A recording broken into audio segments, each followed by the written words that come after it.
Hello guys! So ayan, ang pag-uusapan naman natin ngayon anong agency ang pwede nyong applyan dito sa Singapore, pwede kayong mag-direct hire. Wow! Ang galing sumayaw at ang ganda, ganyan ang mga dugong Pilipino. So yun guys, meron kasi nagtanong sa akin about sa, nag-message siya, kung merong gusto niya mag-apply dito sa Singapore pero wala siyang alam na agency. So bali meron akong i-recommend sa inyo, pero guys disclaimer lang po, wala akong kaugnayan dito sa agency na to, hindi nila ako agent or something. Bali tinatry ko lang din na tulungan yung mga gustong mag-apply dito sa Singapore na pero nasa sa inyo pa rin kung gusto niyo mag-apply dito. Mahalaga is mag-inquire muna kayo, wag muna basta-basta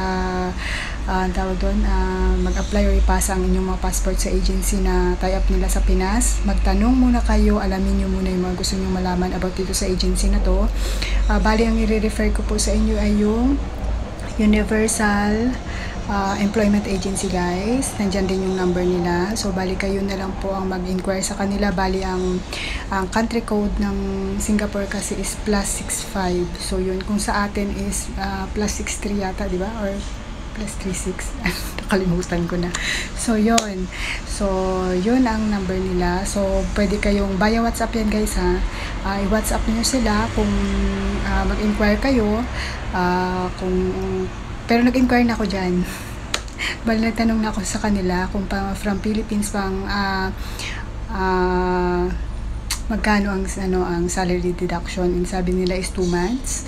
So yun, so pagka mura na yun guys, as in talagang na yun, maliit na deduction na yun guys, kasi ang isipin natin guys mas maliit na salary deduction is mas pabor sa atin kasi makakasahod agad tayo. Yun, kasi pag nag-abroad tayo is every cent counts. Ayan, so yun, try nyo rin na mag-inquire dyan. Huwag agad ipasa ha. Basta ang sinasabi ko sa inyo guys, dito po sa Singapore is salary deduction.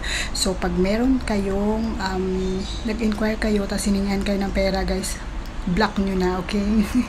Kasi dito nga, ulitin ko, salary deduction. So wala kayo lalabas na pera, kaya safe po mag-apply dito sa Singapore.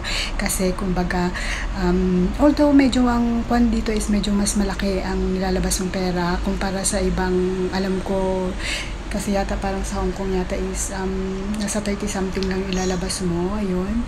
Pero kasi kung medyo kapos kayo sa pera, try nyo na lang din dito sa Singapore. Kasi at least ito guys, 2 months deduction is maliit na po yan na deduction dito. May iba po dito nagre-rate ng 2.5 to 3 to 4 to hanggang 6 months. So, yun. Kaya tingin ko, kaya nirecommend ko to guys. Hindi dahil may kaugnayan ako sa kanila. Wala po. Hindi ko po talaga sila kilala. Bali, nag-inquire lang din naman ako sa kanila. Pakiramdaman nyo, try nyo magtanong sa kanila, ganun. Tapos dito naman po sa mga nandito na sa Singapore na gusto mag-transfer, as long as may release paper kayo from your employer, free po ang pag-transfer sa kanila dyan sa agency na yan. Pumunta lang kayo sa agency na yan or i-WhatsApp nyo yung number na nilagay ko dyan. May nilagay ako kanina. So yun, i-ano nyo lang siya, i-WhatsApp nyo lang yan. Tapos mag-inquire muna kayo, pakiramdaman nyo muna yung sarili nyo kung talagang yun na yung gusto nyo na lumipat ng amo, yung ganun. As long as may release paper kayo guys, free po sila. Pwede kayo mag-inquire kung totoo yung sinasabi ko. Yun, mag-WhatsApp nyo yung number na nilagay ko dyan kanina. So yun.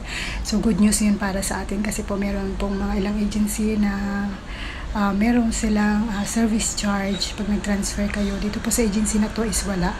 So yun ang maganda sa kanila. Kaya pabor yun sa atin guys. So malaking tulong yun sa atin. As long as transfer guys ha. Pagka tapos na yung contract nyo, finish contract kayo, yun lang ang hindi ko alam kung pwedeng hindi kayo umuwi muna ng Pinas or something. So yun ang i-inquire nyo rin sa kanila. Pero ang alam ko is transfer, as long as may release paper ng employer, pwede po kayo makalipat ng free sa kanila. Wala silang i-charge sa inyo guys. So yun lang guys, sana nakatulong.